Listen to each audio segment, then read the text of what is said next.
وہ تبدیلیاں جو اگلے کئی سال میں آنی تھیں وہ چند ماہ میں وقوع پذیر ہو گئی ہیں کرونا کی وجہ سے، اور ہم بہت حد تک ان کے عادی بھی ہو گئے ہیں۔ بڑوں کے علاوہ جو کاروباری اور دفتری روٹین تھی ہماری، ان کاموں کے ساتھ ساتھ ایون تعلیمی اداروں کے حوالے سے اسکولز، کالجز اور یونیورسٹیز نے بھی جب اپنی ایجوکیشن کا سسٹم جو ہے وہ آن لائن پر شفٹ کیا، چونکہ بچوں کو اکٹھا کرنا زیادہ رسکی کام تھا، اس کی اجازت نہیں تھی، اور ان کی تعلیمی سلسلہ بھی جاری رہنا ضروری تھا، تو وہ آن لائن کلاسز کے ذریعے وہ اپنی تعلیم کو جاری رکھے ہوئے ہیں۔ تو ہم بھی اپنے کام کے حوالے سے بہت سی چیزوں میں انہی سہولیات سے فائدہ اٹھاتے ہیں۔ سر آپ کو کیا لگتا ہے، نومبر میں کہہ رہے تھے کرونا کی جو ہے وہ وبا دوبارہ سے سر اٹھائے گی، آپ کیا دیکھتے ہیں، کیا ایسا ہوگا؟ جی میرے خیال میں تو یہ آلریڈی شروع ہو چکا ہوا ہے ہمارے ملک میں، کراچی میں، آزاد کشمیر میں، سندھ میں کمپلیٹلی کہہ لیں، اور کسی حد تک پنجاب میں بھی مریضوں کی تعداد دوبارہ بڑھنے لگ گئی ہے، اور یہ خطرناک اس لیے ہے زیادہ کہ اس کا سپریڈ جو ہے اس کو روکنا پھر مشکل ہو جاتا ہے، کیونکہ ہر پیشنٹ جو ہے کرونا کا وہ بہت سے لوگوں کو آگے متاثر کر سکتا ہے، وہ بیماری پھیلا سکتا ہے، تو اس لیے یہ نمبرز بڑھتے جا رہے ہیں، اور ہم اپنے آس پاس کے ممالک میں اور دنیا بھر میں جو اس وقت زیادہ متاثرہ ممالک ہیں، ہمارے ہمسائے میں انڈیا اور امریکہ ایسی مثالیں ہیں جہاں پر 50-60 ہزار سے لے کے 1 لاکھ تک مریض روزانہ نئے مریض آ جاتے ہیں۔ تو اس میں ہمیں پہلے نمبر پہ تو اللہ کا شکر ادا کرنا چاہیے کہ ہماری بچت ہوئی ہے کمپیریٹیولی باقی ملکوں کے مقابلے میں، باقی علاقوں کے مقابلے میں، کہ ہمارے ہاں کرونا کے مریض بہت کم رہے اور کافی حد تک کنٹرول ہو گیا تھا، اور ابھی بھی وہ تعداد باقی ملکوں کے مقابلے میں کافی کم ہے، لیکن اس کے لیے پھر ضروری ہے کہ ہم وہ SOPs کا خیال رکھیں، سوشل ڈسٹینسنگ کا خیال رکھیں، اور ہاتھ دھونا اور سینیٹائزرز کا استعمال، اور جو پبلک پلیسز پہ جاتے ہوئے جہاں پہ زیادہ لوگ ہیں وہاں پہ ماسک کا استعمال، کیونکہ ماسک جو ہے وہ شاید سنگل لارجسٹ پروٹیکشن ہے کرونا کے خلاف۔ تو خاص طور پر وہ لوگ جنہیں کوئی بھی سمٹمز ہو گئی ہیں، کھانسی یا زکام یا بخار، ان کے لیے تو بہت ضروری ہے تاکہ وہ اپنا وہ وائرس جو ہے، اگر خدا نخواستہ وہ اس وائرس سے متاثر ہو چکے ہیں تو وہ دوسرے لوگوں تک نہ پہنچائیں۔ سر اس میں موسم کا بھی تو رد عمل آ رہا ہے نا، موسم کی تبدیلی ہے اور لوگ زیادہ تر اب بیمار اچھا ابھی چونکہ یہ پہلی مرتبہ یہ وائرس نیا ہے، ابھی سائنسدان دنیا بھر میں اس کو سمجھنے کی کوشش کر رہے ہیں، اگرچہ اس پہ بہت ورکنگ ہوئی ہے اور بہت سے ممالک جو ہے اس کی ویکسین بنانے کے بھی بہت قریب پہنچ گئے ہیں، وہ تقریباً تمام مراحل انہوں نے کمپلیٹ کر لیے ہیں، بلکہ اب ہیومن ٹرائل جو ہے انسانوں پہ اس کا ٹرائل ہو رہا ہے مختلف ملکوں میں، اور کافی کامیابی کے ساتھ ہو رہا ہے۔ تو ابھی اس کے جو ٹرینڈز ہیں کرونا کے، جو کسی بھی وائرس کے وائرل ڈیزیز کے بارے میں چیک کرنے میں ٹائم لگتا ہے، اسی طرح کرونا کے بارے میں تو لکیلی یہ ہوا ہے کہ پوری دنیا نے بڑا ہی محنت کر کے، بڑی کوششیں کر کے وہ سارے مراحل جو 7-8 سال میں جا کے مکمل ہوتے ہیں کسی وائرس کے، اس کی تمام اس کے ٹرینڈز کو، اس کے طریقہ کار کو، اس کے حملہ کرنے کے طریقے کو، اور کیسے متاثر کرتا ہے، ان چیزوں کو اسٹڈی کرنے میں اور اس کے بعد اس کی ویکسینیشن تیار کرنے میں نارملی جو خیال تھا ایک سائنٹیفک طریقے سے کہ وہ 7 سے 8 سال لگتے ہیں، تو وہ تقریباً 7-8 ماہ میں ہم نے وہ سفر طے کیا ہے اس مرتبہ، جس میں تمام دنیا کے بہت سے ممالک ہیں جو بڑی محنت سے کام کر رہے ہیں، اور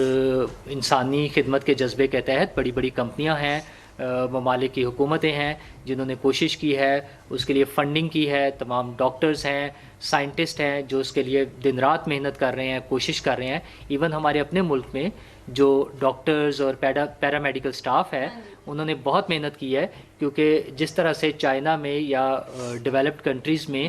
سہولتیں تھیں ڈاکٹرز کے لیے پروٹیکشن کے حوالے سے، اسپیشلی جو پروٹیکشن کٹس تھیں اور باقی ساری سہولتیں تھیں، اگرچہ ہمارے پاس اتنی سہولتیں نہیں تھیں، لیکن اس کے باوجود ہمارے ڈاکٹرز نے اور ہمارے پیرامیڈیکل سٹاف نے اپنی جان کی پرواہ نہ کرتے ہوئے بڑی محنت کے ساتھ لوگوں کی خدمت کی ہے، اور اس بیماری کو کنٹرول کرنے میں اور اس کو قابو میں رکھنے میں ان کا بڑا رول ہے۔ سر آپ یہ دیکھیں نا کہ ابھی حال ہی میں لیڈی ہیلتھ ورکرز نے اپنا احتجاج ریکارڈ کروایا اور ان سے حکومت کے ساتھ ان کے مطالبات ہو گئے اور اب ان کا نا مذاکرات بھی ہو گئے ہیں۔ دوسری جانب ہم دیکھتے ہیں کہ کرونا کے اوپر جو بھی فنڈز دیے گئے تھے اس پہ بھی ایک کیس دائر ہو چکا ہے، تو آپ کیسے دیکھ رہے ہیں کہ آپ ان کے ایک تو مطالبات حکومت اب جا کے مکمل کر رہی ہے، اگر نعوذ باللہ اگر کرونا وائرس دوبارہ سے اس لیول پہ آ جاتا ہے تو حکومت ان چیزوں کو کس طریقے سے کنٹرول کرے گی؟ دیکھیں مختلف جو شعبہ ہے زندگی ہیں جی وہ میڈیکل کا ہو، ڈاکٹرز ہوں، نرسیں ہوں، لیڈی ہیلتھ ورکرز ہوں، ہاں جی یا سرکاری ملازم ہوں، کلرکس ہوں، ان کے مسائل وقت کے ساتھ ساتھ چلتے رہتے ہیں. مختلف اوقات میں مختلف مسائل ہوتے ہیں اور ان کے حل کے لیے جہاں وہ عمومی طریقہ کار استعمال کرتے ہیں وہاں احتجاج کا طریقہ بھی استعمال کرتے ہیں، اور اس کے لیے سڑکوں پر آنا، دھرنے دینا، یہ نارمل سی چیزیں ہیں. اچھا خدا نہ خواستہ اگر کرونا کے حوالے سے کچھ ایسے حالات ہوئے تو ایم شیور کہ تمام ڈاکٹرز اور یہ لیڈی ہیلتھ ورکرز اور باقی پیرامیڈیکل سٹاف وہ ان مطالبات کے ساتھ ساتھ ان کو سائڈ پر رکھتے ہوئے جو ان کی ڈیوٹیز ہوں گی وہ پورا انجام دیں گے. یہ تو اس دوران بھی آپ نے دیکھا تھا کہ جب کرونا وائرس آیا تھا تو اس دوران بھی کچھ آپ یہ کہہ لیں ینگ ہمارے جو ڈاکٹرز تھے انہوں نے اپنے مطالبات کے لیے احتجاج کیا تھا. ہاں وہ احتجاج اس میں بڑی وجہ یہ تھی، وہ یہ چاہتے تھے کہ انہیں جو ضروری سامان ہے پروٹیکشن کے لیے وہ دیا جائے. اور اچھا وہ بہت ضروری ہے. دنیا کے کسی بھی ملک میں کسی بھی شعبے میں جو لوگ فرنٹ لائن پر لڑ رہے ہوتے ہیں کسی بیماری کے خلاف، کسی دشمن کے خلاف، کسی بھی چیز کے خلاف، ان کی پروٹیکشن ضروری ہے. اگر خدا نہ خواستہ وہ افیکٹ ہو جائیں گے اور وہ مریض بن جائیں گے تو پھر وہ کسی کا علاج کرنے کی پوزیشن میں نہیں ہوں گے. تو پھر ہم یہ کہہ سکتے ہیں جو کیس آیا فنڈز کا کرونا کے حوالے سے جو حکومت نے دیے تھے اس میں گھپلا ہوا ہے. اچھا یہ بھی دیکھیں، یہ بھی ایک اگین ایک نارمل سی چیز ہے جہاں اتنی بڑے فنڈز آتے ہیں اور اتنے سارے کام ہو رہے ہوتے ہیں تو لوگوں کی ہر طرح کی لوگ موجود ہیں، اس میں کچھ پازیٹیو تھنکنگ کے ساتھ ہوتے ہیں، کچھ تھوڑا سا نیگیٹو تھنکنگ کے ساتھ ہوتے ہیں. تو ممکن ہے کہ کہیں پر کوئی بد انتظامی یا کچھ تھوڑی سی گڑبڑ ہو سکتی ہے، یہ سارا کچھ ممکن ہے. لیکن سب سے امپورٹنٹ چیز یہ ہے کہ جو لوگ موجود ہیں، جو مریض موجود ہیں، ان کا علاج کیا جائے، انہیں علاج کی سہولتیں مہیا کی جائیں، اور اس کے ساتھ ساتھ یہ چیکس بھی ضروری ہیں تاکہ